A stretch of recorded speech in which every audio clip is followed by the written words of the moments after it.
Well, as you can see, guys, I'm trying to set this camera up here. Drag racer video here once more. Making a contraption to hold this camera. So you guys can see what I'm doing here. Last time I made my last video, I talked a little bit, but I didn't really explain to any of you guys what I was doing. What I try to do in my videos is teach young guys stuff that love their Mustangs, their SN95 Mustangs, uh, stuff like that, and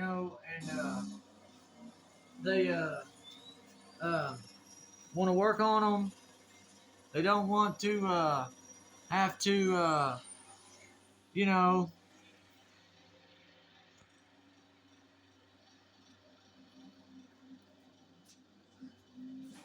they don't want to have to, take them to a shop and have to be paying a gazillion dollars all the time for, to get their car worked on. Most guys don't even have that kind of money, and it's ridiculous because, you know, these guys can't afford to pay these kind of bills to work on these cars, and so um, I'm gonna try and help some young guys out. Now, let me get to the story quick, so this won't be a real long video. Uh, this is a 281 cubic inch, otherwise known as the venerable 4.6 single overhead cam V8. Built for a lot of Mustang G.T s. They came in a lot of Crown Vics, a lot of Explorers, a lot of F-150s, a lot of Mercury, Grand Marquis, Mercury Mountaineers, all sorts of stuff. So anyway, what I ran into, here's my car. You can't see it right now, but I'll show it to you guys on a future video. I have a 2004 Mustang GT, and it is a 40th anniversary edition. Now, let me explain something to everybody that I've seen misperceived a million times on all the groups, chat groups, and internet and everything else. The 40th anniversary edition car, okay? All of the cars built in 2004, whether they were V6 or V8 or GT or anything, they had the 40th anniversary badges on the fenders. It didn't say GT. If your car was a GT, and it was built in 2004. It had a GT on the trunk, and then it had a 40th anniversary, the round badge with the pony in the center on each fender, and it says 40th anniversary. Well, just because you got those badges on your fenders does not mean you have a 40th anniversary edition car. It means your car was built in the 40th year. That's great. That's cool. You got a 40th anniversary car. But you don't have the 40th anniversary edition car. Now, here's the difference. The 40th anniversary edition car, the thing was about $5,000 more, and it was overpriced, okay, than a standard GT. But anyway, they only came in three colors: Oxford white, a dark burgundy or maroon color, whatever you want to call it. I call it a dark burgundy, which is a dark red color, and then also black. Okay, all three of those colors. If you've got the 40th anniversary edition package ordered on your car, it also came with a gold stripe package, a light gold stripe package. It's not brown, like people say. A light gold stripe package, which gave you deck stripes on top of the hood. They did not come down over the bumper. They stopped at about 4 inches before the end of the hood. Really good looking deck stripes on the hood, I think. And then two deck stripes on the deck lid of the trunk. And they just went on the top of the deck lid, of the trunk lid. They did not go over the trunk or down on the bumper. Classy looking again, I think. And then on the sides of the car, you got a regular, like the GT style stripe with the thicker one at the bottom and the two thinner ones, one on the top, one on the bottom, right? And there wasn't any writing in those gold stripes at all. They're just down the sides, the bottom of the car. Look up 40th anniversary edition Mustang GT in Oxford white, and you'll see what I'm talking about. That's what my car is. And then I put a Mach 1 chin spoiler on the front of it. It looks great. But anyway, like I said, uh, you know. And then also the wheels that came on the 40th anniversary edition car. I heard a guy say that they came with brown bullet wheels. They're light gold. The color on the spokes on the bullet wheels. Okay, the lip is polished blue on the wheels. Okay, and the spokes are light gold to match the stripe package on the car. That way, be it a white car, black car, or the dark uh, burgundy maroon car, whatever you want to call that color. Like I said, I call it maroon because my mother always did. Some people like to call it burgundy. I'm sure Ford has a special name for that red. But anyway, that's the only three colors that you can get the 40th anniversary edition car. All three cars. All three colors came with the gold stripe package on the deck, on the back, the trunk, on the top of the hood, stripes down each side, and it also had a spoiler delete on the rear. No spoiler on the back of the 20th anniversary or 40th anniversary edition car. No wing on the back, and I think it makes them look better. Then of course there's a little placard that goes inside in the center console right in front of your shifter that says 40th anniversary, a little chrome placard about this big, and it says it's got a little running pony and it says 40th anniversary edition, and then the interior is two-tone, like I forget what they call it, but it's the darker beige and then the real light beige. I can't remember what they call those colors now, but they're really pretty. The two colors are on the inside of the car, and then it gave you special color inserts for your where your arm pulls are for your door handles. You got silver door locks that raise up and down.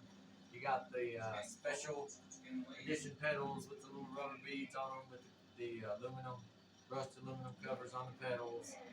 A couple more odds and ends on the interior of the car. They also got folding mirrors. The mirrors weren't painted, but they were folding mirrors on the 40th anniversary edition. Just a few things like that. No performance features. But anyway, back to the video. I'll show you guys my car sooner later on. But anyway, uh, this engine, like I said, I put this thing together last winter. It had about 100,000 miles on it, and it never had the timing changed in it or anything. So I took it out, took it apart. Was just gonna put new, home cylinders, put new piston rings, new main bearings, new rod bearings, and new milling oil pump, and new timing chains, guides, new tensioners, and of course, all new gasket kit. New head gaskets and rear main seals, front seal, and the timing cover, the whole 9 yards. Well, what I did was didn't even pay any attention, but a buddy of mine called. He said, "Hey man, I know where there's a better block that's got like 20,000 miles." An old guy with a Crown Vic, his wife wrecked the car. Somebody hit her in the door at an intersection, so she's got this block for sale. Well, the engine for sale, cheap. It was a '97. Well, that's the years that has the good higher compression pistons. So I got the engine from them for a little bit of nothing. Had low miles, like I said, about 20,000. Brought the thing home, took the non-PI heads off of it, put new head gaskets, my PI heads, cleaning them up a little bit, ported them a little bit, put them on there, new gaskets on the oil pan and everything. Put my oil pan on it from my Mustang because the Crown Vic oil pan will interfere with the cross member on the Mustang. I've done a couple of these before from a Crown Vic long block into a Mustang chassis, and the Crown Vic oil pan will hit the cross member and won't let the mounts go down in the hose. So, long story short, I did all the time and change, guys, in the whole 9 yards, put my BBK shorty headers, as you can see here, on the engine. Drop the engine in, and I'm not like everybody else. I don't drop a whole K member and all that because I don't have a car left in the whole 9 yards. I raise my car up and put it on jack stands in my garage. I get it about 2 feet off the ground. So when I get under the car, my face is not sticking in the bottom of the car. I raise it up high enough where when I get under that sucker, I can almost sit Indian style, So, I can get under that. When I get under that car, I'm comfortable. And it makes it a whole lot more bearable to work on your car, guys, if you don't have a lift. get you some nice big jack stands like for 4-wheel drive trucks, and will put your car up at least a couple of feet off the ground. And then that way, when you go under that baby, you can get comfy. You know, don't raise a car up 6 inches and then try to slide under it. That's just ludicrous. Because then you got the bottom of the car right in your face. So then you end up getting burned and there's dirt falling in your eyes and all that. Raise the car up as high as your jack will go. Put your jack stands under there on your rear frame rails, your front frame rails. Raise them jack stands up as high as they will go. If it's not high enough for you, put a couple of blocks of wood underneath the jack stands. Just make sure everything's level and safe and secure. But anyway, back to the story. Long story short, started the engine up after I got it in the car. Started up great, sounded great, no misses, nothing, new plugs, all that of course. Engine sit there and ran about 20 minutes, no problem. Oil pressure, water, all that. As soon as the water temperature started coming up, I noticed that the oil pressure gauge was going down. Now, it wasn't a real oil pressure gauge, it was the Ford factory gauge, the Ford Mustang gauge. It's the one that's in the dash. So, and any of you that know anything know that the factory oil pressure gauge is not a real oil pressure gauge. It is just an oil pressure switch. Okay? So, what was going on with the factory oil pressure gauge in your Mustang GT from the factory? You start your engine, okay, if your engine has oil pressure, the needle on that oil pressure gauge in your dash from the factory, it goes up to the middle. And they'll stay in the middle as long as you have oil pressure, because that's just a simple switch. It's either saying, yep, you got oil pressure, or nope, you don't got oil pressure. So, you know, after my engine would get heated up, when the thermostat would open, it would take about 20 minutes. And the thermostat would open, the heater would get warm. And this is all sitting in the garage. I've never drove this car out of the garage yet. I like to test them real good before I take them out and drive them once I've built a new engine. So this is sitting there running about 20 minutes. Finally, the thermostat opens up. Oil pressure gauge drops down to about 20. Then a minute or two later, it drops down to 0. Then I start hearing the rods rattling just a little bit. I shut the engine off. I start checking everything. I'm tired that night, so I go to bed. Next day, I come at it with a fresh attitude. Check everything out again, double check myself and all that, do the exact same rigmarole again. Exact same thing, warm the engine up. Long story short, oil pressure gauge drops all the way to 0 again. So I do all the regular stuff. I change the oil filter. I change the oil. You know, I checked all the stuff that you can imagine that somebody would recommend you to check that could be blocking your oil flow. Okay. I even went so far as to take the front cover off of the 4.6 in the Mustang and put a new milling oil pump in the thing. Okay? And it had a brand new milling oil pump in it on this rebuild that I just had done. So I thought, well, you know, if there could be a bad oil pump from the factory, I'd be the one that would get it. So I took the front cover off, and everybody knows what a job that is to do with the motor in the car. So, but I bit the bullet and I did it. Put a brand new milling oil pump on it. Had to eat the cost of the first milling oil pump. Well, put the second milling oil pump in it. Put it all back together that day. Did it all in one afternoon. Started it up. Same scenario. Good oil pressure on the gauge. Go to the middle. 20 minutes later, it'd warm up. Thermostat would open. Oil pressure gauge, go to 0. You rev the motor just a little bit. You hear the rods knocking in the bottom of it. So I'd turn her off. I did that probably 3 or 4 times running it just to see what's happening. Finally, I said, I can't fix it this way. Pulled the engine back up out of the car. Okay, this is it, sitting on the stand right here. As you can see, it's upside down. I've done, took I took all the main caps off first. Checked the main bearings. Main bearings don't look bad. Almost brand new, actually. Now, the rod bearings, that's a different story. This engine was probably only ran a total of 1 to 1.5 hours in the garage, parked. Mostly 90% of that hour, hour and a half, 2 hours, whatever it was 90% of that was 1,000 RPMs or 1,100 RPMs or less, you know, 900. And at the most RPMs were, let's say, 2 grand, 2,500 occasionally, steady for 10 to 15 seconds, or just revving it, you know, 2 grand, boom, boom, just to see. As soon as I'd hear it knock, I'd shut her down. Well, what happened was, I pulled it out, disassembled it, and here is your number 6. As you can see, number 6 connecting rod cap. And here is the bottom half of the number 6 rod bearing. Here is the top half of the number 6 rod bearing. And it's very odd. You see these two, the way they look. All 8 rod bearings look exactly like this. All 8 of them. Okay? And that's what got me. As you can see, plainly, most of the wear was going on with the rod bearings. Now, watch this. We'll pull one of the main caps up off the engine. Let's say 1, 2, 3. Let's pull number 3 out. Now this is the top half of the main bearing. Look at that. Pretty good looking main bearing, huh? Well, all of them look like this. Okay? So, I'm not touching the rod bearings.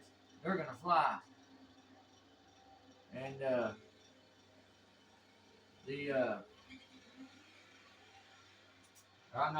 main bearings, I'm going to just torque them back down, and I believe they'll be okay. I mic'd them with my digital micrometer, and I've got a new one left over from another package of main bearings I bought a while back, and there was an extra one in the box for some reason, not both halves, but one half extra, I guess maybe in case you messed up. But anyway, I mic'd it, and it was 0.07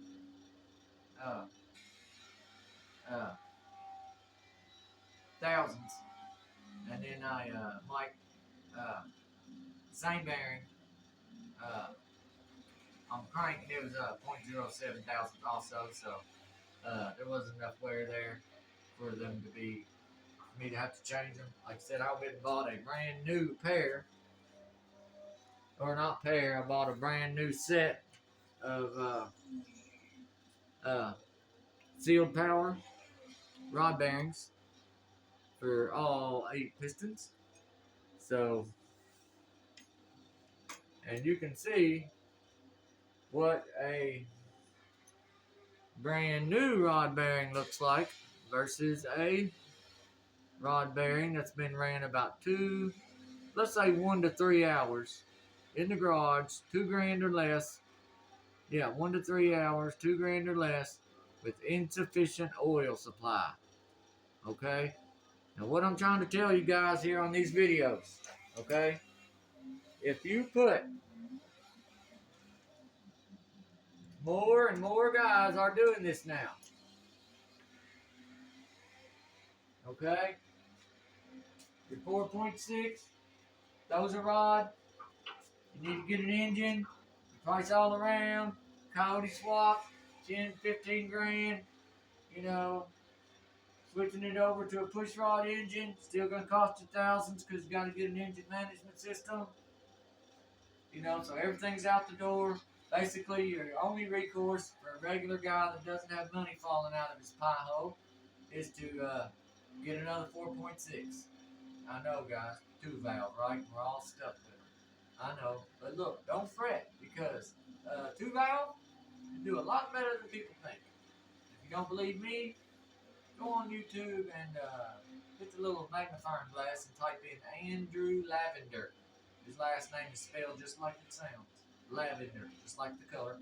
Anyway, that guy, he runs a Coyote in his Mustang now. He has a new Edge. I think it's a 2002 Oxford White New Edge Mustang G.T.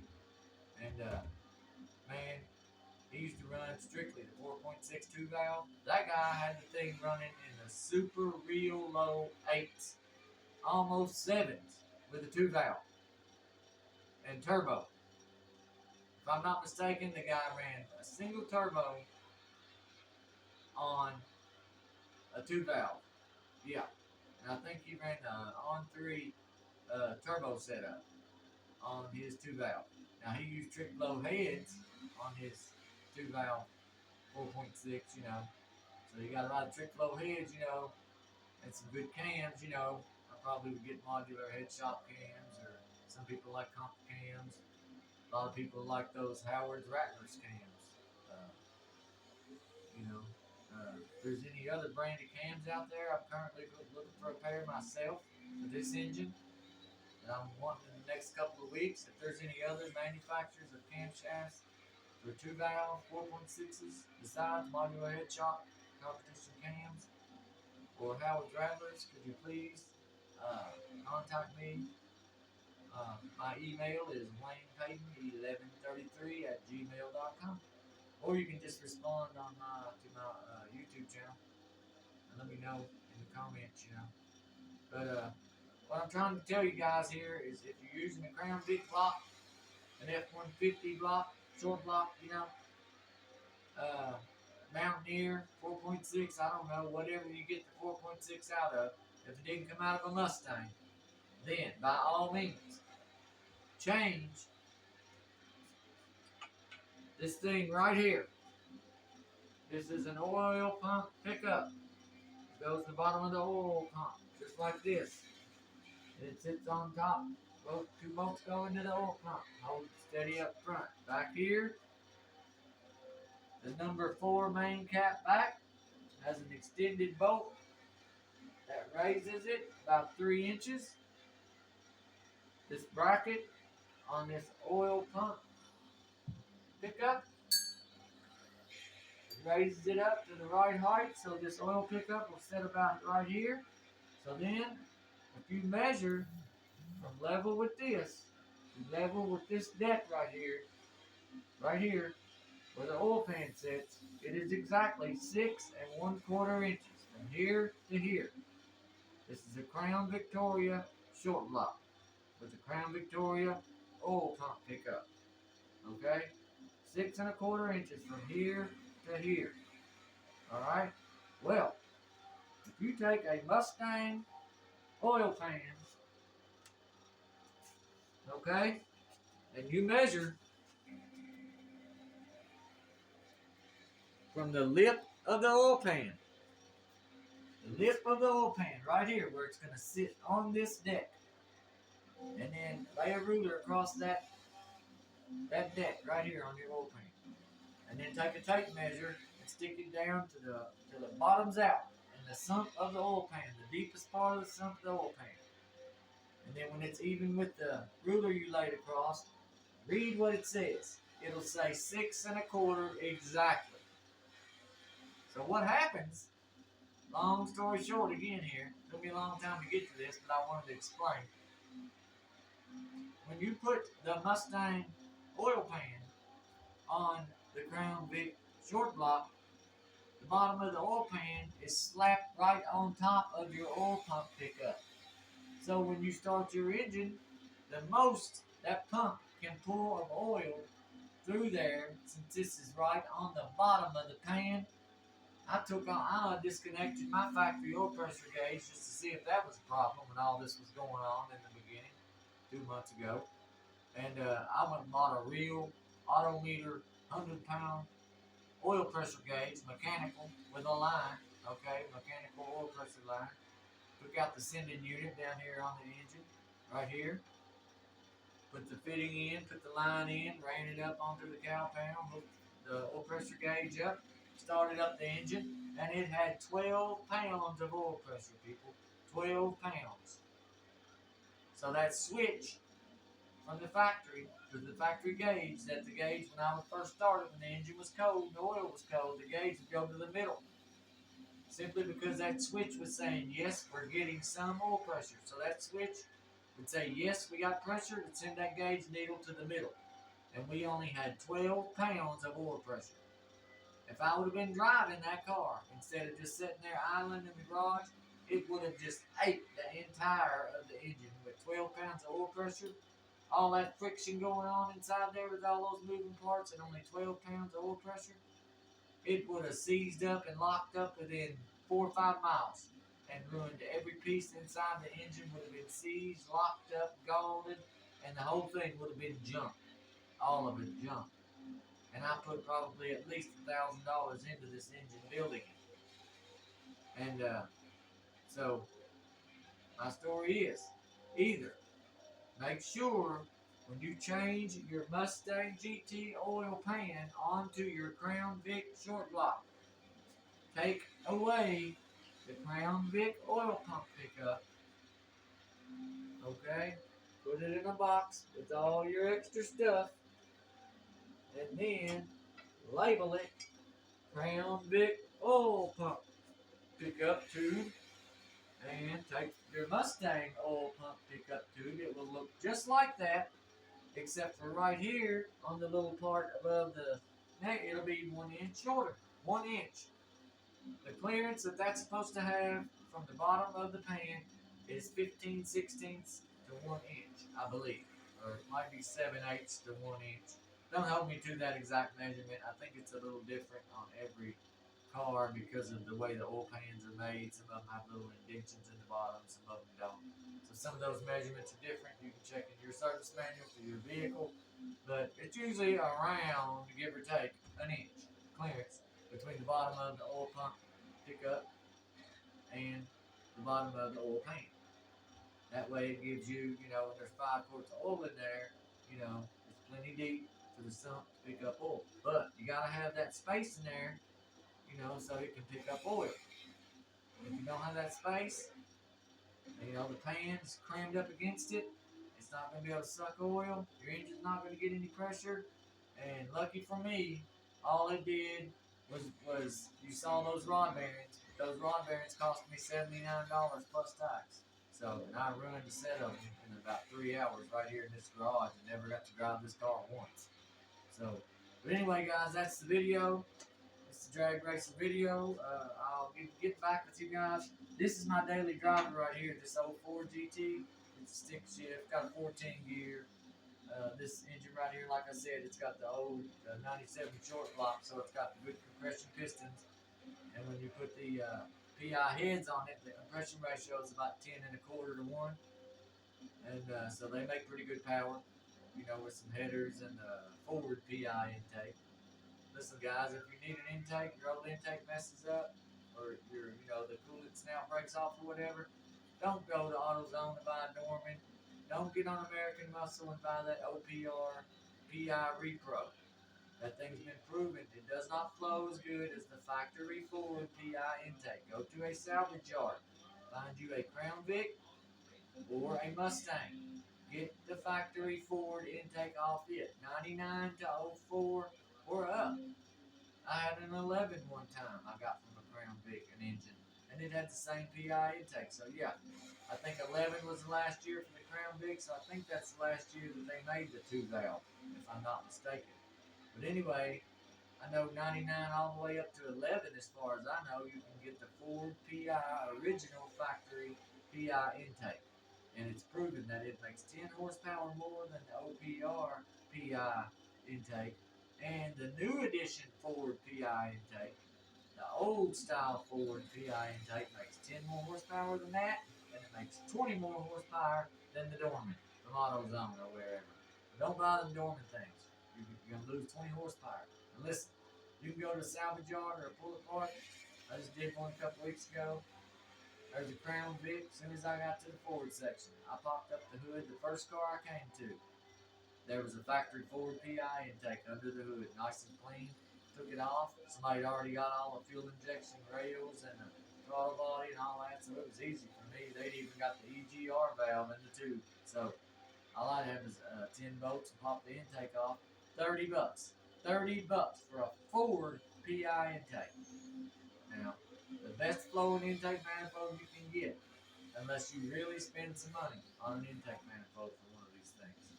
Richard, what's his name? He does a lot of comparisons on his engine dyno for 4.6 engines, different intake manifolds and stuff. Cars, trucks, this, that. And generally, the Ford original PI intake makes more power than any of them. But also, if you're gonna run a 4.6 engine, get you some headers. Get the best intake you can. Get the bigger throttle body. I got a 78 millimeter throttle body instead of that little bitty factory one. It's like 68 millimeter. Get your headers. Get you a good X pipe. Get you a big exhaust system like an SLP loud mount, or if that's too loud, get something else. But make sure you got 2.5 inch or 3 inch pipes. Make sure you get a good X pipe. Don't clog it all up with a factory, H pipe with 6 catalytic converters. If unless you're in one of those states, but if you are, God help you. I feel sorry for you, but you know, get the good one. And then these little engines can make about 300 horsepower with the bolt-ons.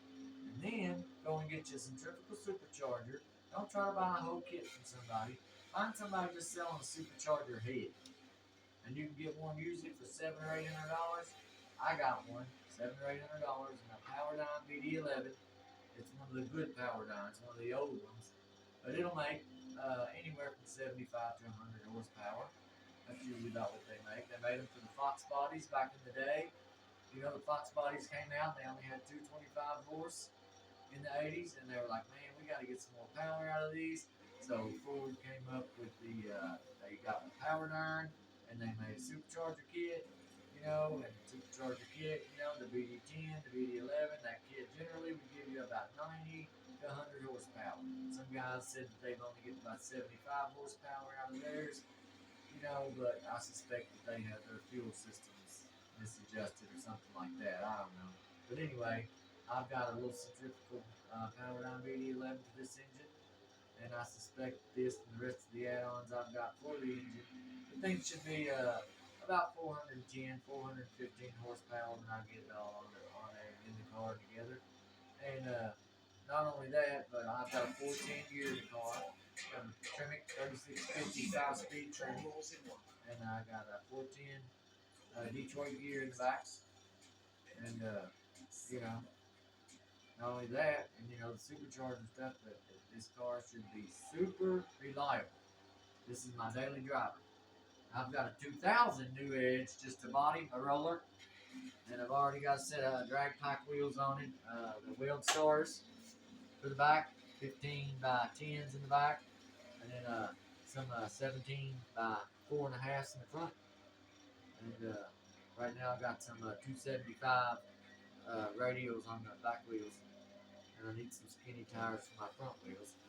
And then that car, I have a 460, old style 460 cubic inch Ford V8, old push rod style engine. I'm getting ready to go pick up a Holley dual line double pumper 750 tonight for the 460. And then I only need a couple more knickknacks for that car. I'm wanting to get an 8.8 from a GT, from a 99 to 04 GT for that car, because it was a 6-cylinder body. And I need to get that 7.5 inch single track rear end out of it and get a GT rear end in it with about 410 or 430 gear. I'm not sure, but I'm going to run it 8 miles. Probably going to be a bracket car. And might run it no prep, but 460, 750 dual line double pump. I'm going to put a cam in it, big cam, good intake. I'm going to massage the heads myself. Got C6 automatic, bulletproof transmission. Some people don't like them, but I love them. It's hard to break a C6 when you got it right. And I'm going to run 175, 76 turbo on it. And do a front exit exhaust. And it's going to be a super simple car. 460, 750 double line poly, Mallory 6AL ignition, 75, 76 millimeter turbo, C6 tranny, automatic, 8.8 rear end, with either a 410 or a 430 gear, maybe a 456 gear, I don't know. We'll see. And like I said, I got the Weld Star wheels on the car. They're actually the Jag Stars. And I got the rear ones 15 by 10s, like I said, and I need some front ones. I'd like to have some 17 by 4.5s or 17 by 5. I'll take some 15-inch front star wheels if anybody's got any. Let me know. And, I appreciate it. But anyway, guys, like I said, this video, the main point of it was to let you guys know about the oil pump pickup bottoming out on the oil pan when you're using a Crown Vic short block to put in your Mustang. When you put your Mustang oil pan on there, which you have to, you try the Crown Vic oil pan, you'll find out real quick that the motor won't sit on the motor mounts. And you'll scratch your head why for about an hour, like I did the very first time 10 years ago. And then when you finally crawl under the car and stop panicking and stop and shine a light, look and be real careful and just think, you'll immediately see, oh, the oil pan's sitting on the cross member. And it's, and the studs from the motor mounts are still a half-inch away from the mounts on the frame rail. So there you go. But anyway, like I said, you use a Crown Vic short block, change your Mustang oil pump pickup and your Mustang oil pan onto the Crown Vic block. So there you go, guys. Thanks for watching. Drag race video out. But our next couple of videos, I'll be making one probably tomorrow, the next day, dropping this engine in the car, and then we'll be doing an initial startup too on that video, and then this spring I'll show you guys when we drop the 460 big block and everything into the little roller 2000, and it's a competition orange Mustang too, so it's pretty cool. 2000 competition orange, new edge, drag pack wheels, 460. It's gonna be pretty cool. Single turbo. Uh, you know, Quite a few guys out there I'm planning on giving a race. But anyway, we're gonna have some fun with it. If anybody has any questions about what I needed to do to make this Crown Vic engine work in the Mustang without any glitches or errors, or how I changed the engine from pulling it out the top and dropping it back in from the top, even with the stick shift car, it's not a problem. I mean, I even leave the radiator and the coolant recovery jug in the car, the brake booster, the battery. I even leave the battery in the car. All my AC stuff stays connected. My power steering pump stays connected. Everything. The only thing I pull out is the engine itself, the long block, with the headers on it. That's it. But if you get BBK shorties, they drop right down in there, sweet as you please. And I mean, you're only giving up about 10 horsepower between using a BBK shorty and a long tube. I like a long tube just as well as the next guy, but on these new edges, they're a nightmare. Now, on my 460 and my other new edge car, the headers are going to be turned around backwards on it because it's going to have a turbo. So long tubes will be doable on that car. But anyway, guys, I'm going to sign off. My name's Wayne, by the way, and we're up here in Kentucky, Central Kentucky, Lawrenceburg, Kentucky. About 35 miles from Lexington, Kentucky, about 45 miles from Louisville, Kentucky. But if you look at Kentucky on the map, we're right smack dab in the middle. We're not over in eastern Kentucky where all those mountains are. Not over in western Kentucky where all that water is. We're right in the middle. It's really pretty. Horse farms and stuff like that everywhere. But anyway, like I said, anybody got any questions on this Crown Vic short block into your Mustang swap? Just hit me up. I'll let you know, guys. Have a good night.